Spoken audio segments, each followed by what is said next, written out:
बंगोपसागर दाना बांधुची पुणी एक लघुचाप। आज बंगोपसागर सृष्टि हेब एक घूर्णी बलय। आसंता काली सुधा यह घनीभूत होई उत्तर पाख केंद्रीय बंगोपसागर एक लघुचाप बलय सृष्टि हेबा नै पूर्वानुमान करिछि आंचलिक पाणीपाग विभाग केन्द्र।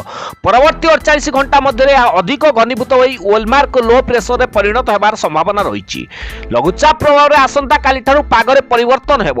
विशेषकर उत्तर उपकूल और पश्चिम ओडिशार अधिकांश जिले में प्रबल वर्षा होबार संभावना थिबारु येलो अलर्ट जारी करिछि आंचलिक पाणीपाग विभाग केन्द्र। यही लघुचाप प्रभाव 15 तारीख पर्यंत रहिबो। वर्षा समय घंटा प्रति 50 रु 60 किलोमीटर बेगरे पवन बहिबो। समुद्र उच्च जुआर पई 12 रु 14 तारीख पर्यंत मत्स्यजीवी मानकु समुद्र मध्य को जिबा पई बारण करा जायछि। तेबे पाणीपाग जनित अधिक अपडेट पई हम चैनल सहित जोड़ी होई रुहंतु। नमस्कार, जय जगन्नाथ।